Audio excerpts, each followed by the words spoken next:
What is up, guys? Today we are back with another video and we're going to be talking about 10 different mistakes that new programmers tend to make. I've made a few other videos in the past on this channel that are oriented more so towards new programmers, which I can link down in the description if you're curious, but I wanted to make a video today about mistakes that I wish I would have known about back when I was a new programmer. If you guys have any other tips, put them down in the comments so that you can help other people out. And if there's a lot of interest in this video, I can go ahead and make a second video where I can talk about some more mistakes I wish I would have known about. Alright, and with that out of the way, let's get started with point number 1.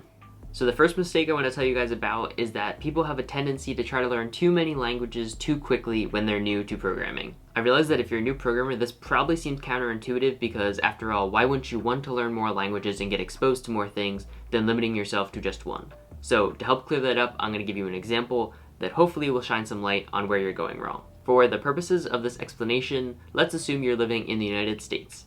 So, would you rather be fluent in English, or would you rather have a limited proficiency in English, Spanish, French, Portuguese, and Italian? Unless I'm missing something, I'm pretty sure you all just answered that you wanted to know English fluently instead of knowing 5 languages, but only a little bit. And the same concept applies for programming. You want to become good at a language and understand the fundamentals instead of just learning the basics in 5 different languages.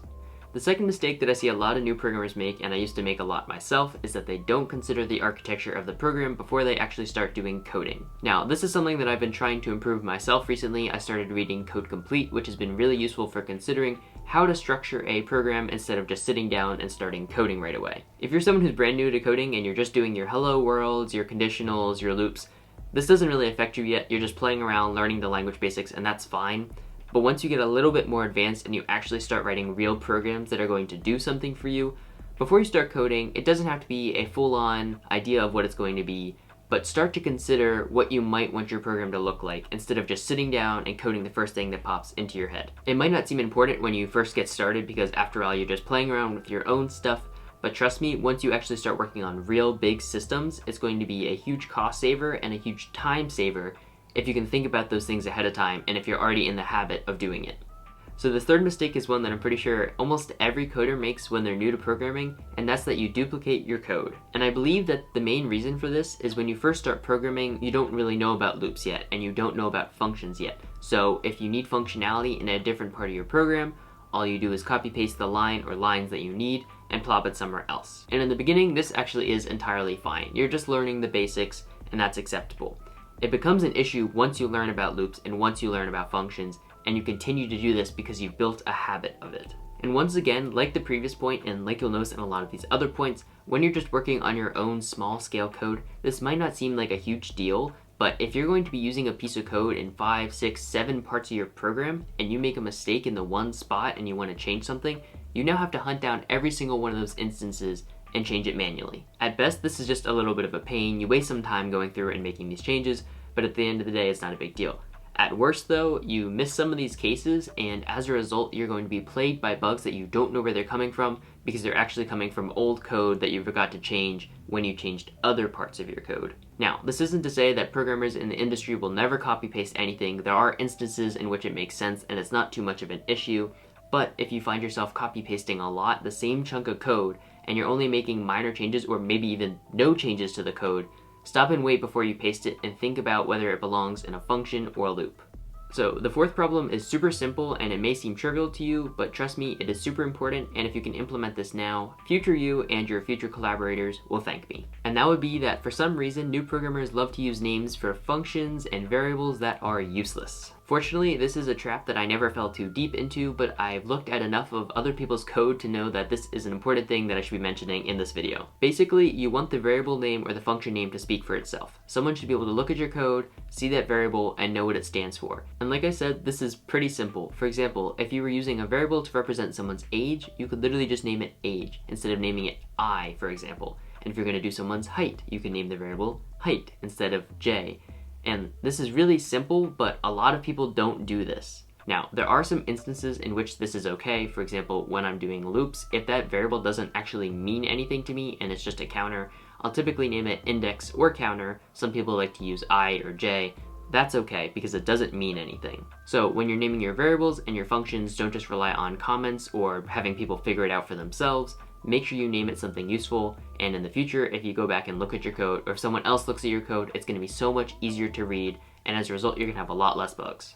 Alright, so the fifth point I want to talk about is one that ties in a little bit to the previous point, and that would be magic numbers. If you don't know what a magic number is, basically just imagine if you had some code and you stuck the number 23 somewhere and you never really defined what that meant. Now, you might know what that is at the time, but if you go back and look at that later, or someone who's not familiar with the code looks at it, they're gonna have no idea what that 23 actually represents. And this is really common with new programmers because you're not thinking about readability, you're just trying to get it to work. So if you want a 23 somewhere, you put the 23 there, and you're not really concerned about understanding what it means in the future. Fortunately, there's a couple easy ways that we can address this, and one of them is constant values. So in our previous example, let's think about the number 23. Let's say that you wrote that number 23 because it represented the number of students in your math class, and you wanted to use that in your program. So you would define a constant, maybe you would name it num kids in math class or something like that, and you would make it in all caps. That's a good way to indicate to yourself that you're using a constant value. Now, in your code, instead of just sticking 23 somewhere and someone wondering what that means, you can write num kids in math class there instead, and as a result, if someone's just scanning your code, they can be like, oh, when something is equal to or less than or greater than num kids in math class, and that makes sense. 23 on the other end makes no sense. Alright, so the sixth thing I want to talk about is actually a super easy mistake to make. I even make it every once in a while, and that's not running and debugging your code as you go along. Especially when you're really in the zone and you're cranking out a lot of code, you don't really want to stop and compile and run and test. You just want to keep cranking out more and more code. That's a bad idea. That's because if you make a mistake early on in that and then you go and code 200 more lines, when you're trying to hunt for that bug later, it's going to be so hard to figure out where the heck it is. It's also really useful to prevent mistakes from propagating. So if you made a mistake earlier on and you kept using that code later, all those mistakes are going to compound and you're going to have mistakes all over the place, which is super hard to track down. Depending on your code, there's different ways you can go about doing this, but for example, if you were working with functions, you would want to test that function right after you wrote it. As a super trivial example, let's say you wrote a function called sum that took in two numbers and returned the result. Now, I know you probably wouldn't make a mistake, like I said, this is trivial, but you would want to test that sum works when you're done with it. So maybe you would call sum with the numbers 3 and 5, 4 and 7, and you want to make sure that you would get 8 and 11 respectively. So if you tested that out, had a couple test cases and everything passed, you're probably good to go, you can keep moving. But if you discover that you had 3 and 5 and you ended up with -2 because you subtracted the numbers or something, that would be a mistake that you would want to catch then instead of later, because if you call sum in other functions, you're not going to know where that mistake stems from as easily as if you can track it down to the source right away. Alright, so the seventh mistake is one that I can really sympathize with because I used to make it a lot and I can understand exactly where it's coming from, and that's that you try to remember code instead of fully understanding why it works. And like I said, I used to have this issue a lot. Things didn't always click with me right away. I might look at some code and be like, well, I know it does what it's supposed to do, but I don't know why it's doing that. And as a result, the easy thing to do seems like just memorize that code and then you'll have it for later and you'll understand it eventually. But you really want to take the time to try to understand what it's doing, why it's doing it, and really dedicate that to your memory, not the actual lines of code. And if someone's showing you this code and you don't understand it, instead of just saying, oh, okay, makes sense, thanks, going back to your desk and trying to copy it down, ask the person questions about why that code works. Hopefully they didn't just remember it from what someone else gave them and they can actually give you a good explanation, and as a result you'll have a much better understanding of it than if you just accepted it, used that code later, and never really learned what it was doing.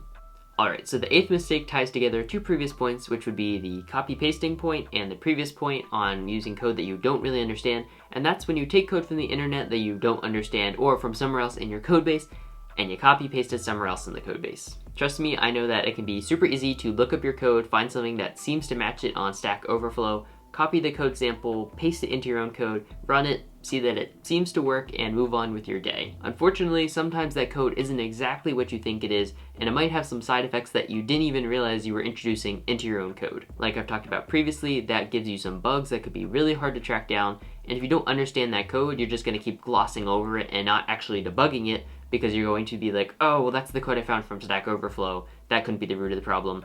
When in reality, that probably is the root of the problem. And in terms of copy-pasting code from your own codebase that you don't fully understand, this is probably most applicable to when you're working in groups. That's because when you're working in groups, for example, I've had this happen to me, I'll write up a piece of code in one section to do a specific thing, someone else will be working on another piece of code that probably needs something similar, will see my code, copy-paste it, and all of a sudden it doesn't work the way it's intended to in the pasted location. Typically, after someone tries to do that and uses my code and there's bugs, they'll tell me that the code isn't working, that there's a bug in it or something, and then I'll go look at it, I'll see that it's my code just pasted from somewhere else, and since I understand my own code, fortunately, I can see that it's not actually doing what they think it's doing. Believe me, over the years at college, this has happened a number of times, and there have been some really nasty bugs that have come out of this, and as a result, I've had to step through my code in the pasted location, line by line, looking for basically a small line or a snippet or something that doesn't make sense in the new location that made sense in the original location.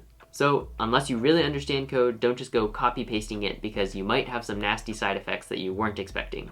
And the ninth mistake I want to tell you guys about is refusing to walk away from a problem and come back later with a fresh mindset. This actually happened to me quite recently. I was working on the FooBar challenge and I didn't really know how to solve one of the problems. So I decided to go on a walk, thought about it on the walk, came back, whiteboarded it up, and ultimately I think that I solved that problem simply by going on the walk, getting a new perspective, and coming back later. Now, I realize that this isn't always an option. For example, maybe you have a coding challenge that's really time sensitive, or maybe it's just that you procrastinated on your homework and it's due tonight and you're not done. But I recommend that when you have the ability to, step away from a problem, give yourself a break, and hopefully the solution will come to you. Alright guys, we finally made it. This is number 10, the final mistake of the video, and it's that you're not considering efficiency as a beginner. Now, I realize for some beginners that's probably just because you don't yet understand efficiency, which is alright. In the very beginning, it's not too big of a deal. Also, if you don't understand efficiency, let me know down below. I can make a video walking you through some of the basics. When it becomes a problem is when you get a little bit further along and the efficiency actually starts to matter. So in some of your classes in college, in the workforce, you're going to have to come up with efficient, clean solutions. And if you're still using the primitive methods that you used when you first started coding because you fell into those habits, that's going to be a problem and it's going to be really hard to break because you're going to be so used to doing things those ways. So earlier rather than later, try to understand the basics of efficiency and start incorporating some of those fundamentals into your code, and it's going to make you a much better developer in the long run if you can start now. Alright guys, so hopefully you found some of those tips useful. If you did, I'd really appreciate if you can hit that thumbs up button, and if you're new here, consider subscribing for new videos every week. That's it, thanks for watching, and I will catch you guys in the next one.